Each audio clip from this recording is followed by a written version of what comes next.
Evening time ఒక KBR పార్కులో పుట్టిన స్టోరీ ఇండస్ట్రీ హిట్ అయ్యింది. మైండ్లో ఫిక్స్ అయితే బ్లైండ్గా వెళ్ళిపోతాం. దూకుడు మేకింగ్ ప్రాసెస్లోనే అర్థమైపోయింది ఈ సినిమా ఒక సెన్సేషన్ క్రియేట్ చేయబోతుంది. ఈ సినిమా నేనంటే ఎలాగోలా నమ్మాను, నిన్ను హీరో అంటే ఎలా నమ్మేవరా, కలర్ క్యాలిక్యులేషన్ అంటే గ్రాఫిక్స్లో తీసేస్తారు అనుకున్నాను. సో ఎలా ఎంఎస్ గారు కూడా ఉంటే బాగుంటుంది, నాకు చాలా ఇష్టం ఆయన అంటే. అప్పుడు ఈ షోరీల ఐడియా వచ్చింది. అది నేను గుజరాత్లో ఉండగా మహేష్ బాబుకి చెప్పాను. ఇది చుల్బులి సాంగ్ చూస్తున్నప్పుడు దగ్గర నవ్వాడు అసలు. ఎవరిని ట్రోల్ చేయాలన్నా, ఎవరి మీద మేము వేయాలన్నా వేసాడు మళ్ళీ వేసాడు అనేది మాత్రం డెఫినెట్గా మా ఫ్రెండ్ ఒక అతను ఉన్నారు, అతను మేనరిజం. మహేష్ బాబు జడ్జిమెంట్ ఫెంటాస్టిక్గా ఉంటుంది. చూసి ఈ సినిమా సెన్సేషన్ సార్ ఈ సినిమా అని చెప్పిన చెయ్యిలా గట్టిగా పట్టుకున్నారు. వితౌట్ మహేష్ బాబు దూకుడు అనేది లేదు. ఈవినింగ్ టైం ఒక కేబీఆర్ పార్కులో పుట్టిన స్టోరీ ఇండస్ట్రీ హిట్ అయ్యింది. అంటే ప్రతి డైరెక్టర్ కూడా సార్ ఏదైనా ఒక సినిమా హిట్ అవుతుందనే తీస్తారు, ఏదైనా ఒకటి పండాలనే రాస్తారు. బట్ దూకుడు విషయానికి వచ్చేసరికి మీ కెరీర్లో కానీ ఆయన కెరీర్లో కానీ ఇది స్పెషల్ సినిమా. అంటే నాకు బాగా గుర్తుంది సార్, కాలేజ్ డేస్లో నార్మల్ పీపుల్స్ కూడా ఆయన ఆ మాస్ స్టెప్స్ వేస్తున్న, డైలాగ్స్ చెప్తున్న ఒక పండగ వాతావరణం థియేటర్స్లో కూడా. సో ఇంత హ్యూజ్ కల్ట్ ఫాలోయింగ్ ఉంటుందని చెప్పేసి ఎక్స్పెక్ట్ చేశారా? రాసేటప్పుడు తెలిసిపోతుంది మనకి. ఫ్రాంక్గా చెప్పాలంటే, మోడెస్ట్గా కాకుండా జెన్యున్గా చెప్పాలంటే, నాకు దూకుడు మేకింగ్ ప్రాసెస్లోనే అర్థమైపోయింది ఈ సినిమా ఒక సెన్సేషన్ క్రియేట్ చేయబోతుంది ఈ సినిమా అని. ఆ విషయం బాబుతో కూడా చెప్పాను నేను చాలా సందర్భాల్లో. అదే నిజమైంది, నమ్మాను నేను ఆ ఫిల్మ్ని. నిజంగానే మీరు చెప్పినట్టు అప్పట్లో అంత పెద్ద రెవెన్యూ ఇండియాతో పాటు ఓవర్సీస్లో నబీ నిర్ణయని ప్రొడ్యూసర్, ఆయన డిస్ట్రిబ్యూటర్ ఆ సినిమాకి. ఆయన చెప్తారు అప్పట్లో రెంట్ ట్రాక్ లేదు, అంటే అప్పట్లో మిలియన్ అనేది లేదు కదా. సో అట్లాంటి టైంలో అది మిలియన్ ఫిల్మ్గా చెప్తారు, కానీ 2.4 మిలియన్ ఆ సినిమా చేసింది. ఆ సినిమా అది ఆయనే చెప్తారు. అంటే ఇంకా కూడా కౌంట్ అంత బాగా చేసింది ఆ సినిమా. అంటే ఇంత సెన్సేషన్ అవ్వడానికి చాలా రీజన్స్ ఉన్నాయి. అందులో మెయిన్గా ఏంటంటే మహేష్ బాబుని ఆ ప్రాపర్ క్యారెక్టర్లో అన్ని షేడ్స్లో చూడడం నాకు పెద్ద రీజన్ అయింది. బట్ నేనైతే మేకింగ్ ప్రాసెస్లోనే డెఫినెట్గా సెన్సేషన్ అవుతుందని అనిపించింది నాకు. అదే నిజమైంది. అప్పట్లో మీకు దూకుడు విషయంలో మీరు ఫేస్ చేసిన ఛాలెంజెస్ ఏంటి సార్? ఆ ఛాలెంజెస్ లేవు ఆ సినిమాకి. కారణం ఏంటంటే ప్రతిరోజు ఎంజాయ్ చేశాను ఆ సినిమాని. దానికి రీజన్ మహేష్ బాబు ఇచ్చిన ఫ్రీడమ్. ఆ ఫ్రీడమ్ని ఎంజాయ్ చేస్తూ అందరం, నేను కానీ మహేష్ బాబు కానీ అందరం, ఆ ప్రొడ్యూసర్స్ కానీ అందరం ఎంజాయ్ చేస్తూనే చేసాం. అలా అదే ట్రాన్స్ఫార్మ్ అయింది థియేటర్లో. ముఖ్యంగా డైలాగ్స్ గురించి మాట్లాడుకోవాలి. సో ఆ డైలాగ్స్ కూడా మీరు దానికి పడ్డ హార్డ్ వర్క్ కానీ లేకపోతే డెఫినెట్గా అంటే నేను డైలాగ్స్కి చాలా ఇంపార్టెన్స్ ఇస్తాను, ఆ టైమింగ్కి చాలా ఇంపార్టెన్స్ ఇస్తాను. సో మహేష్ బాబుకి నాకు టైమింగ్ బాగా సింక్ అయిపోయింది. అంటే నేను వేవ్ లెంత్ బాగా కుదరటం వల్ల సో నన్ను ఈజీగా పట్టుకున్నాడు తను. నాకు బాగా గుర్తు, ఇస్తాన్బుల్ సీన్స్ అన్ని ముందే రాసి తనకి రీడింగ్ ఇచ్చి ఫస్ట్ షెడ్యూల్ అక్కడ ఇస్తాంబుల్లో చేసినప్పుడు ఒక పర్టికులర్ సీను నాకు ఎప్పుడు కొంచెం షూట్ ముందు రాయటం అలవాటు. రేపు షూట్ అనగా వాళ్ళ బ్లూ మాస్క్లో రాస్తున్నప్పుడు ఓ డైలాగ్ రాశాను, మైండ్లో ఫిక్స్ అయితే బ్లైండ్గా వెళ్ళిపోతాను విన్నాను. అది ఫస్ట్ మహేష్ బాబుకి చెప్పాను డైలాగ్ ఎలా ఉందని, ఏమన్నా ఏంటి ఫోర్స్డ్గా ఉందా బాగుందా అని ఒక ఫీడ్బ్యాక్ తీసుకోవడం కోసం చెప్పినప్పుడు అదిరిపోయిందండి డైలాగ్. అంటే మొత్తం సీన్ వినిపించాను.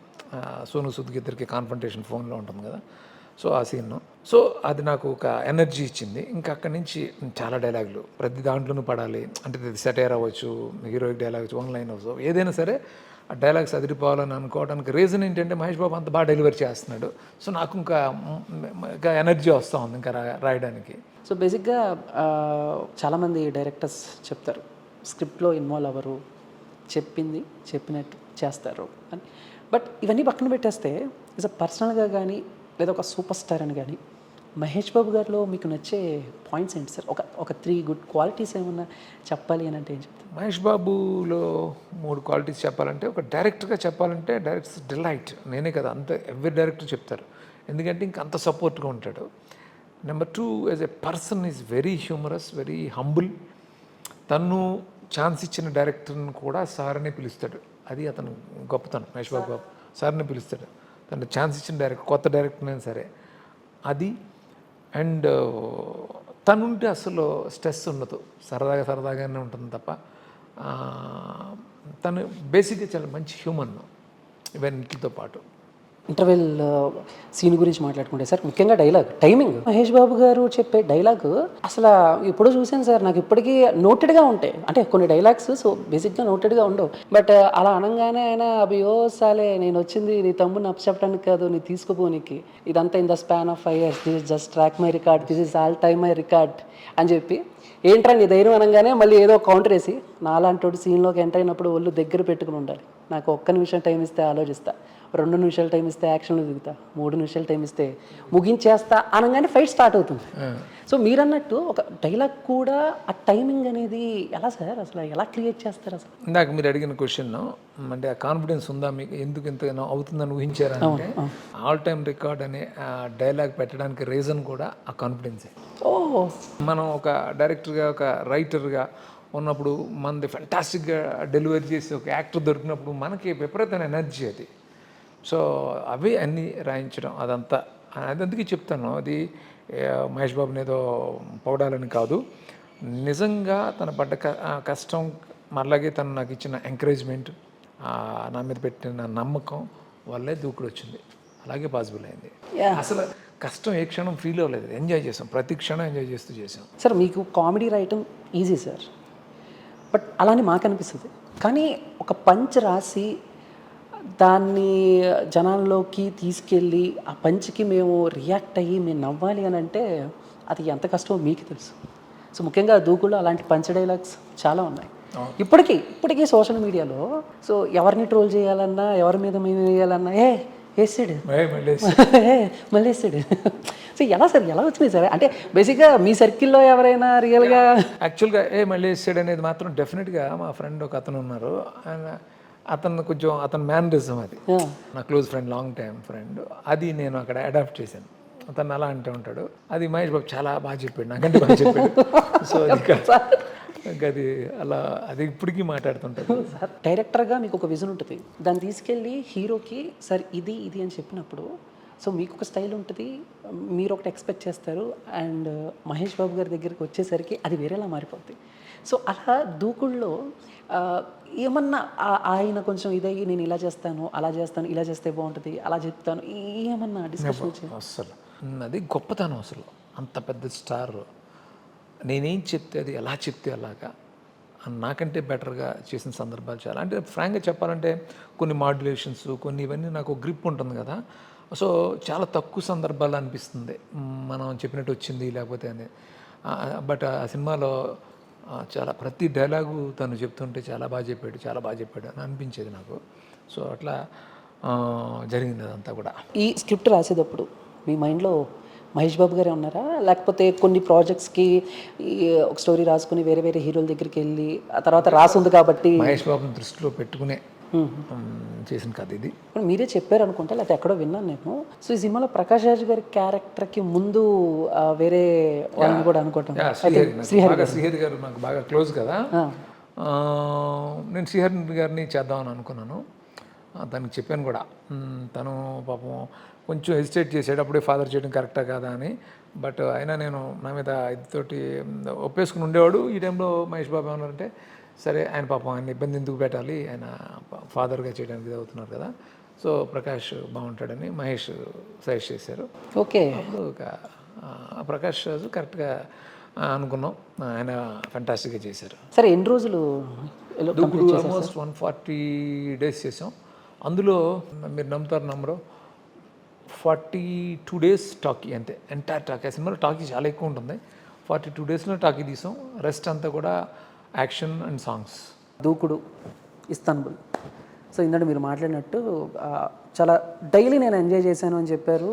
అండ్ ముఖ్యంగా ఇస్తాన్బుల్ అంటే సరదాగా చాలా సిచ్యువేషన్స్ స్క్రీన్ మీద మేము చూసాం, కానీ స్క్రీన్ బ్యాక్ సైడ్ మీరున్నారు ఆయనతో.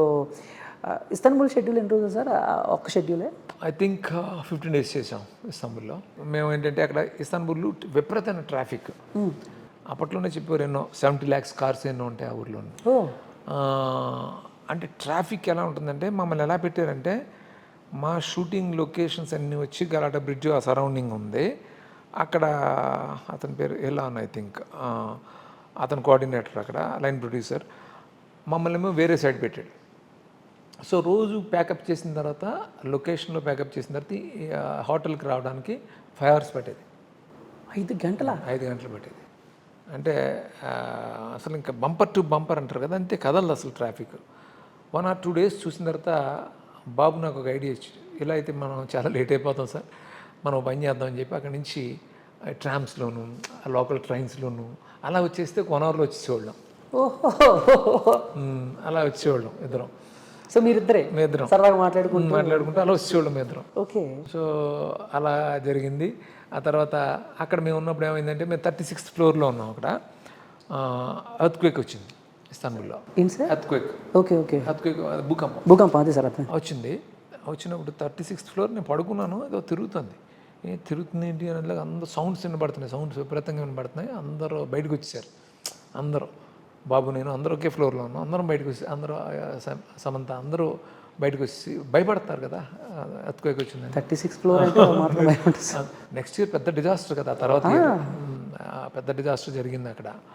సో అదొకటి ఎక్స్పీరియన్స్. అట్లాగే ఒక హ్యూమన్ బాంబ్ బ్లాస్ట్ జరిగింది మాకు. మీరు అక్కడ ఉన్నప్పుడే? నేను అక్కడ ఉన్నప్పుడే సమంత తనకు షూట్ లేదంటే ఏదో షాపింగ్ చేసుకుంటా అంటే వెళ్ళమన్నా నేను.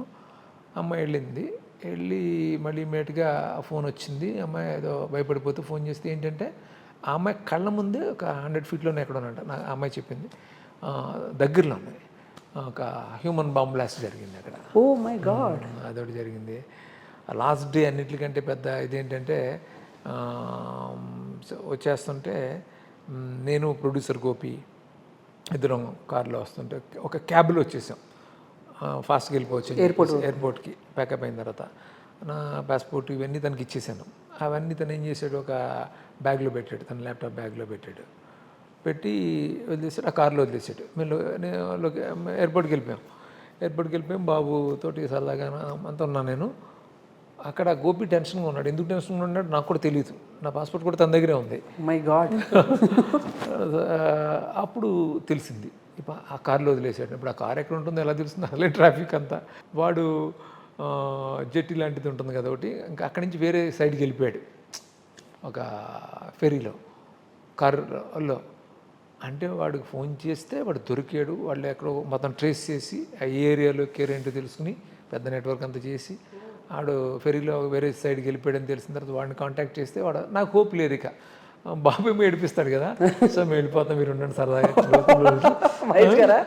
ఓకే సార్, మేము స్టార్ట్ అవుతాం, మీరు సరదాగా ఉంటారు. నాకేమో పిల్లలు అంటే తొందరగా వచ్చేయాలి, పిల్లల్ని కలవాలని ఉంటుంది నాకు ఎప్పుడు అవుట్డోర్ వెళ్ళినప్పుడు. సో నేనేమో చిన్నపిల్లలాగా అయిపోయినాను అక్కడ. మీరు అందరూ వెళ్ళిపోతాను, నేను ఉండిపోతాను ఇక్కడ.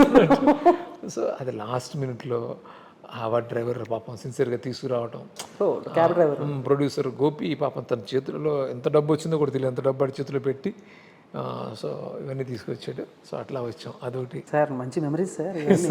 సార్ అదే flight same flight? Okay. Time flight అయితే మిస్ అవ్వాలి, ఫాస్ట్గా వచ్చాడు డ్రైవర్. Okay okay. సరే, అంటే ఇప్పుడు 5 గంటల ట్రావెలింగ్ టైంని 1 hourలో ఆయన, అది బాబు ఐడియానే. అదే ఆ ఐడియా. అంటే ఇప్పుడు ఈ 1 hourలో మీరు చాలా మాట్లాడుకుంటారు, బట్ ఎక్కువ మహేష్ బాబు గారితో ఈ డిస్కషన్లు ఎలాంటి విషయాల మీద డిస్కషన్లు వస్తాయి? హెల్తా, జిమ్కి వెళ్ళాలి, మనం అందంగా కనిపించాలి, లేకపోతే స్టోరీస్ ఇంకేమున్నాయి మీ దగ్గర, ఈ కెరీర్ గురించి ఎలాంటి డిస్కషన్స్ ఎక్కువ పెడతారు? అవి జరుగుతాయి. దాంతోపాటు జోకులు ఎక్కువ, సరదాగా మాట్లాడుకోవటం, ప్రాక్టికల్ జోకులు ఎక్కువ. అంటే ఇద్దరికి బాగా సింక్ అవడం వల్ల ఏమైందంటే ఇద్దరు హ్యూమర్, సో ఇక విపరీతంగా సింక్ అయిపోయింది ఇద్దరికి. ఇక ఏంటంటే ఇంక జోకులు టైం తెలిసేది కదా మాకు, అసలు ఎన్ని గంటలైనా అసలు టైం తెలిసేది కాదు. ఎప్పుడు ఎక్కడికి వెళ్ళినా కలిసే ఒకే కార్లో వచ్చేవాళ్ళం, ఒకే కార్లో వెళ్ళేవాళ్ళం, ఎక్కడన్నా ఒకే హోటల్లో పక్క రూమ్లో ఉండేవాళ్ళం, అట్లాగే జరిగేది అసలు. సరే, ఆయన ఫోన్ కూడా ఎక్కువ యూజ్ చేయరు అస్సలు. ఎక్కడో ఒకసారి ఎవరితో చెప్తున్నట్టే విన్నా, ఆయన నా నెంబర్ కూడా నాకు తెలియదండి, ఇంట్లో నుంచి ఏమైనా ఫోన్ ఇస్తే నా అసిస్టెంట్ తీసుకొచ్చి ఇస్తారు. ముఖ్యంగా ఇప్పుడు ఆ స్టోరీ విషయంలో, సినిమా విషయంలో కాకపోయినా, సో ఆయన ఎలా ఉండాలి, ఏం తినాలి, ఏంటి అన్న విషయంలో ఈ దూకుడు టైంలో నమ్రత గారి ఇన్వాల్వ్మెంట్ ఏమైనా అనిపించేదా మీకు? అంటే నమత గారు అంటే ఎప్పుడు షూటింగ్ వచ్చేవారు కాదు, ఒక స్విట్జర్లాండ్కి వచ్చారు. ఆవిడ కేర్ ఎక్కువ తీసుకుంటారు. సో మా బాబు కూడా చాలా హెల్త్ కాన్షియస్ కదా, బాగా డైట్ కానీ ఇవన్నీ.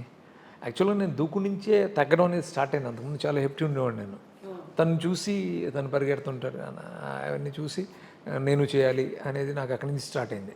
పొద్దున్నే లేచి అక్కడ కూడా వాకింగ్ జాగింగ్ చేసేవాళ్ళు సార్. అసలు కార్డియో చేయకుండా బాబు షూట్కి రాడు. ఎందుకంటే అంత రెస్పెక్ట్ కెమెరా అంటే దానికి. అంటే కెమెరాని ఫేస్ చేయాలంటే కార్డియో చేయాలి, ఫ్రెష్గా ఉండాలి అని తను బిలీవ్ చేస్తాడు. సో కెమెరా అంటే సినిమాని అంత రెస్పెక్ట్ చేస్తాడు బాబు. భయం ఎప్పటికీ ఉంటుంది, అది ఒక ఎక్స్ట్రాడినరీ క్వాలిటీ.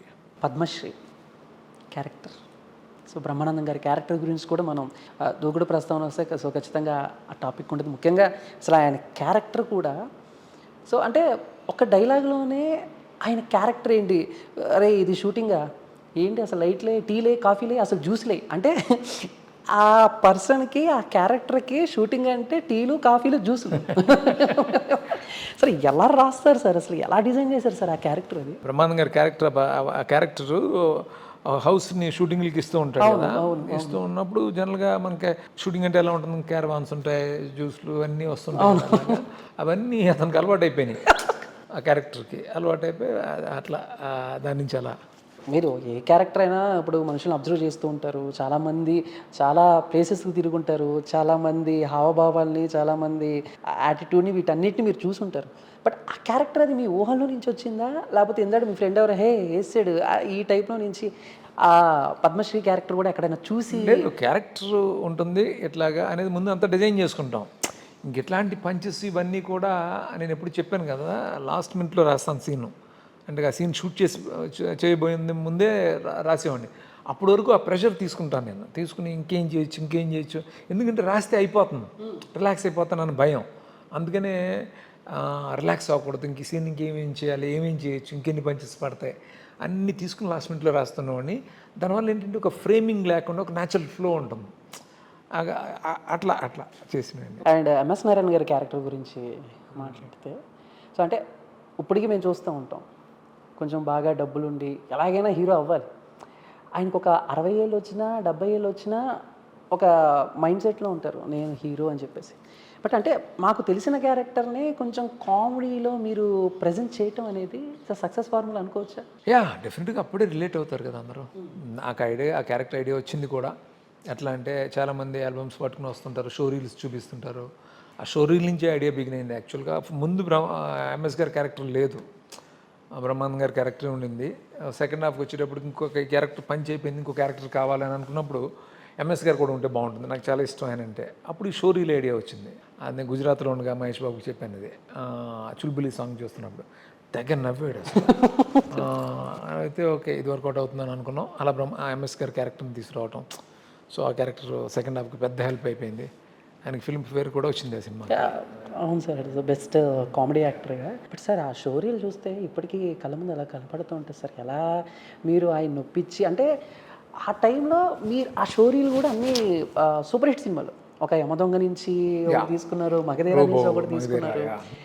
బట్ ఏమన్నా తర్వాత ఫ్యాన్స్ దగ్గర నుంచి ఏమన్నా కొంచెం కామెంట్స్ కానీ ఇలాంటివి ఏమైనా వస్తాయని ఎక్స్పెక్ట్ చేశారా, చేయలేదా? నో బికాజ్ అంటే ఆ టైంలో వచ్చిన పెద్ద హిట్స్ అవన్నీ కూడా వాటికి ఒక ట్రిబ్యూట్ లాగా ఇచ్చింది తప్ప ఏదో ఇది చేయటం కాదు. అంటే ఒక యాక్టర్ అవ్వాలనుకునేవాడు అంటే బెస్ట్ ఫిల్మ్స్ నుంచే తీసుకుంటాడు కదా, అవన్నీ తను ఊహించుకుంటాడు అంతే తప్ప ఎవరో అఫెండ్ అయ్యేలాగా అందులో ఏమి ఉండదు. ఆ గెటప్స్ ఇతనే ఇస్తూ వేయటం వల్ల కామెడీ అంతే తప్ప వాటిని తగ్గించే అలా కాదు. హీరోయిన్గా సమంత గారిని తీసుకోవటంలో కూడా ఏమన్నా, అంటే ఇప్పుడు ఇండస్ట్రీలో హీరోయిన్స్కి గోల్డెన్ హ్యాండ్ అని అంటారు, ఐరన్ లెగ్ అని అంటారు. బట్ ఆ టైంలో వాడు back to back hits, I think second cinema అనుకుంటా, ఐ థింక్ బృందావనం ఫిల్మ్ చేస్తుంది ఫస్ట్, ఇంకా రిలీజ్ అయింది అనుకుంటా. ఏమై చేసేవి అయితే మూడో సినిమా అనుకుంటా సార్, ఇది మూడో సినిమా, తెలుగులో మూడో సినిమా. ఓకే, అంటే బృందావనం 2 హీరోయిన్స్లో ఒక అమ్మాయి సోలో మహేష్ బాబు లాంటి ఒక పెద్ద స్టార్ పక్కన పెట్టడం అనేది అప్పట్లో చాలామంది అపోజ్ చేశారు కూడా. బట్ నేనేంటంటే ఫ్రెష్ అవుతుందని అనిపించింది, ఏమై చేసేలో బాగుంది, ఎంఐని పెడితే బాగుంటుంది అని అనుకున్నాను. మంజులా గారు రికమెండ్ చేశారు. మంజుల గారు. మంజులా గారు రికమెండ్ చేశారు. అదే చెప్తున్నాను కదా, మహేష్ బాబు గొప్పతనం కూడా అంటే నేను అనుకుంటే సరిపోదు కదా, తను యాక్సెప్ట్ చేయాలి కదా, తను యాక్సెప్ట్ చేయటం, అట్లాగా సమంత ఆ సినిమాకి వచ్చింది, బాగా చేసింది. బట్ అంటే అప్పట్లో ఆ డైలాగ్స్ కూడా ఆవిడకి చెప్పిన డైలాగ్స్ కూడా, నీ కలర్ ఏంటి నా కలర్ ఏంటి, నేను ఉంచుంటే ఫస్ట్ ఫ్లోర్ ఇలా చూస్తున్నావు, నేను నీకు లైన్ వేస్తున్నాను ఏదో పెట్టమోహం వేసుకుని అని చెప్పి ఆవిడకి అది కన్వే చేసినప్పుడు అగ్రీ చేశారా? Sportive she's, sportive. తను చాలా ఎంజాయ్ చేసి, తను కూడా సీన్స్ అన్ని ఎంజాయ్ చేసి. బట్ చూసిన తర్వాత కూడా అంటే కొంచెం అప్పట్లో అంటే ఇప్పుడంటే సినిమాల మీద అవగాహన పెరిగి ఓకే ఇది సినిమా అన్న ఇదిలో ఉన్నారు సార్. బట్ ఒక 10 years బ్యాక్ అంటే దూకుడు సినిమా స్టార్ట్ అయినప్పుడు కూడా ఏమన్నా కొంచెం ఆడవాళ్ళని ఇక్కడ హీరోలు హీరోయిన్స్ని కొంచెం తక్కువ చేసినట్టు మాట్లాడి కొంచెం కొన్ని సంఘాలు గోల పెట్టే, సో అది ఎక్స్పెక్ట్ చేశారా? ఎంజాయ్ చేశారు, అమ్మాయిలు ఎంజాయ్ చేశారు. బికాస్ ఎందుకంటే గమనిస్తే నువ్వు మహేష్ బాబు ఆ సినిమాలో సమంత వెంట పడతాడు. జనరల్గా ఎక్కువ మహేష్ బాబు సినిమాల్లో హీరోయిన్ మహేష్ బాబు వెనకాల పడినట్టు పెడతాను, నేను రివర్స్లో పెట్టాను. అవును అవును, మహేష్ బాబే సమంత వెనకాల పడుతూ ఉంటాడు. అప్పుడు డెఫినెట్గా అమ్మాయిల్ని మనం రెస్పెక్ట్ చేసినట్టే కదా. కాకపోతే తనకు వర్కౌట్ అవ్వలేదనే కోపంతో ఆ ఫ్రస్ట్రేషన్లో తిట్లవి అంతే తప్ప అది అలా ఎంజాయ్ చేశారు. ఒక హీరోయిజాన్ని ఎలివేట్ చేయడంలో ఒక్కొక్కరికి ఒక్కొక్క స్టైల్ ఉంటుంది. సో దూకుడు విషయంలో చూస్తే అక్కడ హీరో విలన్ని చంపడం, నాన్నతో కొంచెం ఇండైరెక్ట్గా నాన్నతో చంపిస్తాడు. అండ్ కాటరాజు గారి క్యారెక్టర్ కూడా నాన్న కొంచెం నువ్వు వచ్చి తీస్తే ఏదో కొంచెం అలా ఫ్రీగా, అండ్ క్లైమాక్స్ కూడా అండ్ రావణ కాస్ట ఇదేలా సరే అంటే ఎలా వచ్చిందంటే బేసిక్గా మేము ఏమనుకుంటాం మహేష్ బాబు గారు ఒక్కొక్కరిని లేపుకుంటూ వెళ్ళిపోతారేమో ఈ టైప్లో మేము ఆలోచిస్తాం. బట్ అక్కడ మీ రైటింగ్ ఏంటంటే నాన్నతో వీళ్ళని ఒక్కొక్కరిని సో ఏంటి సార్ ఈ ప్రాసెస్? సో డెఫినెట్గా అంటే ఊటీలో వచ్చిన ఐడియా ఇది. ఊటీలో లౌడేల్లో గెస్ట్ హౌస్లో ఉండేవాళ్ళు మేము అందరం. ఉంటున్నప్పుడు సెకండ్ హాఫ్ గురించి డిస్కస్ చేస్తున్నప్పుడు సెకండ్ హాఫ్ ఎలా చేద్దాం అంటే అప్పుడు వచ్చిన ఐడియా ఫాదర్తో చంపించితే ఎలా ఉంటుంది అనే ఐడియా. అంటే ఫాదర్కి తెలియదు అసలు, ఫాదర్ ఇదంతా తెలియని ఆ ఫాదర్ తోటి వీళ్ళని చంపించాలి, అది ఛాలెంజ్. సో ఐడియా రావటం అప్పుడు ఇమ్మీడియట్గా నాకు అనిపించింది మెర్సీ కిల్లింగ్ ఒకటి అనిపించింది, ఆ లాస్ట్ది కూడా అనిపించింది, బీబీది కూడా వచ్చింది అక్కడే. సో ఇది ఎప్పుడైతే వచ్చేసిందో సెకండ్ హాఫ్ కథ అయిపోయింది, మనకు no problem, first half detail చేసుకుని షూటింగ్ వెళ్ళిపోదాం అని చెప్పేసి అక్కడ సిట్టింగ్స్ ప్యాకప్ చెప్పి వచ్చేసాం. ఈ ఐడియా వచ్చిన తర్వాత ఊటీలో. సో అంటే ఐడియా రావటం వేరు సార్, దాన్ని ఎగ్జిక్యూట్ చేసి సక్సెస్ అవ్వటం కూడా డెఫినెట్గా ఐడియా వచ్చింది, ఇలా 3 ఇలా చేద్దామని, దాన్ని ఎగ్జిక్యూట్ చేయటం, వాటిని ఎంటర్టైనింగ్గా డిజైన్ చేయటం. సో ఇవన్నీ స్ట్రగుల్, అదే రైటింగ్ అని అన్నారు కదా, చాలా కష్టపడ్డాం దానికి. నాకు ఎక్కడ గ్రేట్ అనిపించింది అంటే సార్ ఈ సినిమా రావణ కాస్ట్ అయిపోయిన తర్వాత మీరు ఏం చేయొచ్చు, కానీ కట్ చేస్తే ఫాదర్కిను ప్రకాష్ రాజ్ గారికిను మహేష్ బాబు గారికి ఒక డిస్కషన్ పెట్టి ఆయనకి తెలిసిన తర్వాత ఎందుకురా నా కోసం ఇంత చేసామని అంటే జన్మనిచ్చావు కదా నాన్న అని చెప్పేసి. సో ఏంటి సార్ అక్కడితో ఏం చేయకుండా మళ్ళీ ఎండింగ్లో ఆ కన్వర్సేషన్ పెట్టి అంటే ముఖ్యంగా ఆ డైలాగ్ని చెప్పించడం వెనక మీ ఇదేంటి? ఇది కూడా ఎగ్జాక్ట్గా ఊటీలోనే జరిగింది. ఈ 3 కిల్లింగ్స్ ఇలా జరిగిన తర్వాత రివీల్ అయిపోతుంది ఫాదర్కి, ఇదంతా ఒక హీరో చేశాడు, ఇదంతా నిజం కాదని తెలిసినప్పుడు ఎందుకు చేసావు ఇన్ని అద్భుతాలు, అది మన ఎందుకు చేసావు ఇదంతా అని అడిగితే నేను నీకేం చేశాను అని ఫాదర్ అడిగినప్పుడు నాకు జన్మనిచ్చాను అన్న, ఈ డైలాగ్ కూడా అక్కడే చెప్పాను, ఊటీలోనే చెప్పాను. అది ఫిక్స్ అయ్యాను, ఈ స్టేట్మెంట్ ఇవ్వాలి, ఈ సినిమా ఎండ్లో ఇలా కంక్లూడ్ చేయాలి అని అనుకున్నాను నేను అక్కడే. సో అది నిజంగానే చాలామంది రాఘవేంద్ర గారు కూడా అన్నారు ఇక్కడితో అయిపోయింది సినిమా, బట్ అక్కడ మళ్ళీ నువ్వు ఒక సీన్ వేసావు అంటే అది ఎంత ఒక రెస్పెక్ట్ని తీసుకొచ్చింది ఆ సినిమాకి. అంటే ఆ సినిమా సోల్ని ఒక చెప్తున్నాం అక్కడ, అంటే ఫాదర్ కోసం ఎంత చేసాడు కొడుకు అని చెప్పడం. అది అట్లాగే నాది వాయిస్ ఓవర్ కూడా ఉంటుంది, అంటే పిల్లల సంతోషం, దాని తల్లిదండ్రుల సంతోషం కోసం శ్రమించేవారు అందరికీ శుభాభినందనలు కూడా చెప్పడం. సో అది చెప్పాలని అనుకున్నాను నేను. ఫాదర్ అండ్ సన్ టాపిక్ వచ్చింది కాబట్టి, సో ఇప్పుడు ఈ స్టోరీని కానీ లేకపోతే సినిమా అయిపోయిన తర్వాత ఏమైనా రషెస్ కానీ అప్పటి కృష్ణ గారికి చూపించడం, ఆయన ఇన్వాల్వ్ అవ్వటం ఇలా ఏమైనా జరిగిందా? కృష్ణ గారిలో గొప్పతనం కానీ మహేష్ బాబులో గొప్పతనం కానీ ఏంటంటే వన్స్ డైరెక్టర్ నమ్మిన తర్వాత అదేంటి ఇదేంటి ఏం ఉండవు అసలు. ఐ మీన్ ఇన్వాల్వ్ అవ్వటం అంటే వింటాం అసలు ఏమి, ఆయన సినిమా చూశారు, సినిమా చూసి before release I think first day చూశారు, చూసి ఆయన చెప్పేశారు, ఇండస్ట్రీ హిట్ అవుతుంది ఈ సినిమా, మొత్తం రికార్డులు కొట్టేస్తుంది అని చెప్పారు. ఆ తర్వాత రిలీజ్ రోజే ఆయన బాబుని, నన్ను, అందరిని ఇంటికి లంచ్కి ఇన్వైట్ చేశారు. ఇన్వైట్ చేసినప్పుడు ఆయనతో కలిసి భోజనం చేయటం, ఈ సినిమాలోని గొప్పతనాలు, ఆయన అంటే నా ఫేవరెట్ యాక్టర్, హీరో ఆయన చెప్పటం, ఇది అది అని గొప్పతనం గురించి పొగడ్డం. ఆయన ఒక పెద్ద స్టార్ మాత్రమే కాదు, పెద్ద డైరెక్టర్ కూడా ఆయన. అవును. ఎన్నో సెన్సేషన్ ఫిల్మ్స్ చేశారు ఆయన అంత గొప్పగా సినిమాని పోగొట్టడం ఇదంతా చాలా ప్రౌడ్గా అనిపించింది. సో ఈ నెల తర్వాత చాలా విషయాలు చెప్తున్నారు. అండ్ మళ్ళీ ఇప్పుడు ఫ్యాన్స్తో ఆ రోజులు ఫస్ట్ డే రిలీజ్ ఎవరి దగ్గర నుంచి కాల్ వచ్చింది సార్? ఫస్ట్ డే యాక్చువల్లీ నేను మహేష్ బాబు ఇద్దరం సుదర్శన్లో చూసాం, ఇద్దరం ఓకే, పక్కనే ఉన్నాం. ఆ రెస్పాన్స్, మహేష్ బాబు జడ్జిమెంట్ ఫెంటాస్టిక్గా ఉంటుంది. చూసి ఈ సినిమా సెన్సేషన్ సార్ ఈ సినిమా అని చెప్పిన చెయ్యేలా గట్టిగా పట్టుకున్నారు. అది నాకు బాగా గుర్తు. ఆ థియేటర్ నుంచి బయట రావడం ఎంత కష్టమైందంటే అసలు అద్దాలు పగిలిపోయి అంతా జరిగింది. సో మీ ఇద్దరం కారులో వస్తున్నప్పుడు కృష్ణ గారు ఫోన్ చేశారు. కృష్ణ గారు ఫోన్ చేసి బాబుతో మాట్లాడడం, తర్వాత మళ్ళీ నాతో మాట్లాడడం, ఇదంతా జరిగింది. సో అప్రిషియేషన్ ఇదంతా నాకు అక్కడి నుంచి కంటిన్యూస్గా ఎన్నో పార్టీలు ఎన్నో జరిగినాయి. అంటే అలా ఆ రోజు ఆ సినిమా అంతా అంతే, ఒక సెలబ్రేషన్. సెలబ్రేషన్. సరే ఒకసారి మళ్ళీ దూకుడు గురించి మాట్లాడితే, క్యారెక్టర్స్ అంటే నాన్న ఎమోషన్, ఇక్కడ చూస్తేనేమో ఈ పోలీస్ క్యారెక్టర్, మధ్యలో చూస్తేనేమో ఈ కొంతమందితో ఈ కామెడీ ట్రాక్, అంటే 3 లైన్స్ని ఒకేసారి మీరు చూపించారు. సో రైటింగ్లో కూడా చాలా ఛాలెంజెస్ ఉంటే చాలా కష్టపడతారు. బట్ ఈ టైంలో ఎక్కడైనా స్టక్ అయిపోయారా ఈ క్యారెక్టర్ని? మల్టీ లేయర్డ్ ఫిల్మ్ దూకుడు. ఎస్. సో అన్ని క్యారెక్టర్స్ని, అన్ని లేయర్స్ని బ్లెండ్ చేసి చేయటం screen play really very tough. అందుకే ఆ సినిమాకి అంత రిజల్ట్ వచ్చింది.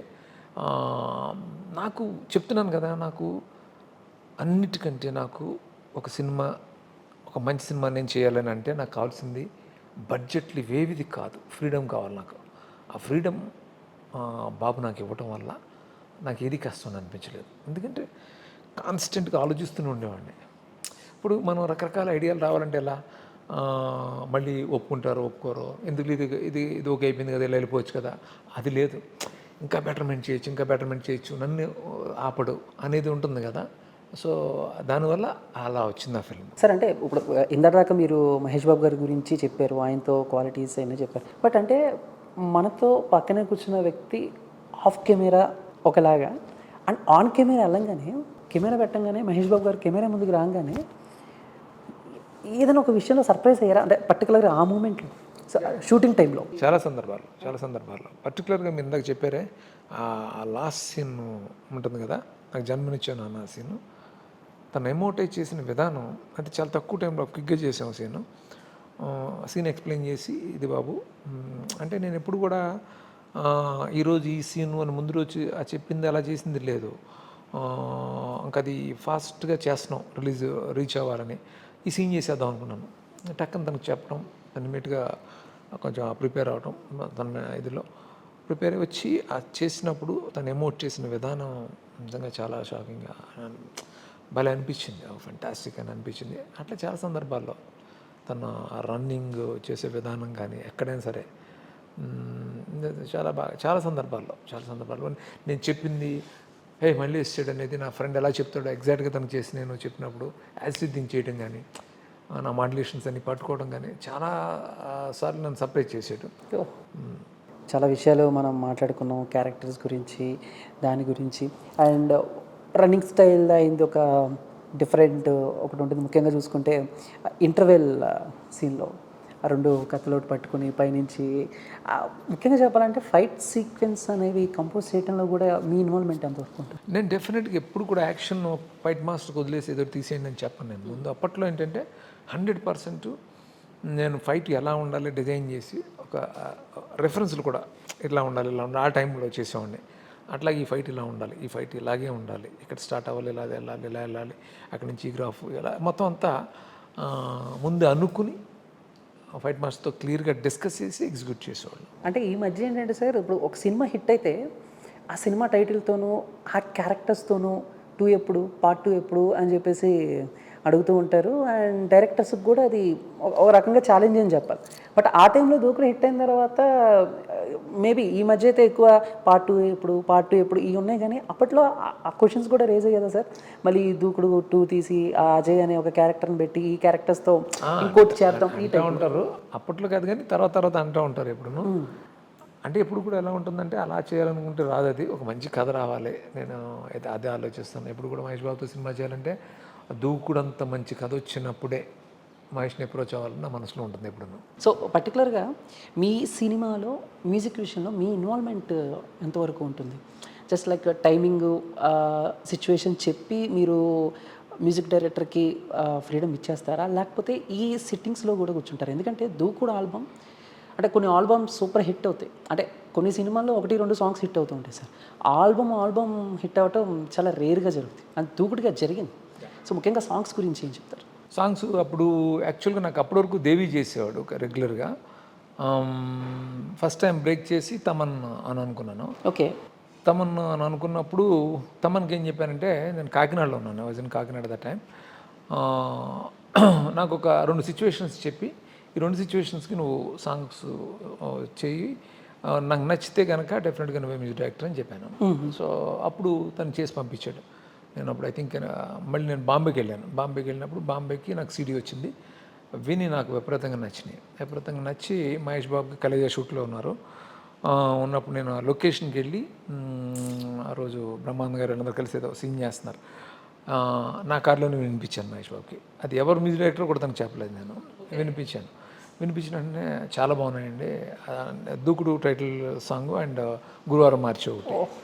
సో చాలా బాగున్నాయి సాంగ్స్ అంటే మన తమ్మన్ అండి అని చెప్తే, తమ్మన్ నాకు తెలుసు, గోయాట కదా బాబు అసలు డైరెక్టర్ ఇదిని ఆయన ఎప్పుడు కాదని అన్నారు కదా సార్. మళ్ళీ ఇప్పుడు 15 years తర్వాత రిలీజ్ అవటం సార్, ఏంటి సార్ ప్లానింగ్స్ ఏంటి? ఎక్కడ చూడాలి, ఎలా చూడాలి, ఏమైనా ప్లానింగ్స్? నాకు మెయిన్ థియేటర్కి వెళ్ళి చూడాలని ఉంది మళ్ళీ సుదర్శన్. అంటే రీవిజిట్ చేయాలి. ఆ ఫస్ట్ డే అన్ని మెమరీస్ అన్నీ నాకు మళ్ళీ వస్తాయి, బాబుతో వెళ్ళిన మెమరీస్ అన్నీ వస్తాయి. సో మెయిన్ థియేటర్కి వెళ్ళాలని ఉంది నాకు. 15 years అయిన సందర్భంగా రేపు ఫ్యాన్స్ అందరూ దూకుడు రిలీజ్ని ఒక మంచి సెలబ్రేషన్లా చేసుకుంటారు. సో ఫ్యాన్స్కి ఏం చెప్తారు సార్? అంటే ఒక మెసేజ్ అనుకోండి, లేకపోతే ఏం చెప్తారు, ఏంటి ఫ్యాన్స్కి ఏం చెప్తారు? నాకు చాలా హ్యాపీ, అంటే ఫ్యాన్స్ ఈ సినిమాకి వాళ్ళు ఎంత ఎంజాయ్ చేశారు, ఎంత నాకు ఇంకా గుర్తుంది. ఫ్యాన్స్ అనేది ఎంత సపోర్ట్ ఇస్తారు, ఎంత ఎనర్జీ ఇస్తారు, ఎంత నిస్వార్థంగా సెలబ్రేట్ చేసుకుంటారు. సో ఫ్యాన్స్ అనేది నిజంగా ఒక గిఫ్ట్ ఎవరికైనా సరే. సో ఆ ఫ్యాన్స్ ఉంటూ నిజంగా హీరోలు అదృష్టం. అట్లాగే చాలా అంటే ఫ్యాన్స్కి నేను చెప్పేది అంటే నిజంగా మీ సపోర్టు, మీ లవ్ ఎప్పటికీ మర్చిపోలేంది. సో ఎన్నో సినిమాలని ఎక్కడెక్కడో పెట్టారు మీరు అందరూ. సో ఎప్పటికీ మీకు ఇండెప్టెడ్ అంతే. ఆల్మోస్ట్ ఎప్పుడు ఫ్యాన్స్ మిమ్మల్ని అడిగేదే మళ్ళీ ఎప్పుడు ఈ కాంబినేషన్ దూకుడు కాంబినేషన్ ఎప్పుడు? చెప్పాను కదా, దూకుడు కాంబినేషన్ రావాలంటే దూకుడు అంత గొప్ప కథ కుదరాలి, కుదిరినప్పుడు తప్పకుండా వస్తుంది. Thank you so much sir, thank you so much. అంటే చాలా విషయాలకి చాలా డౌట్స్కి క్లియర్ చేశారు. అండ్ వెయిటింగ్ మేము కూడా. సో మనం సుదర్శన్లో కలుసుకుందాం sir. Thank you so much. Thank you so much. Thank you sir. Thank you.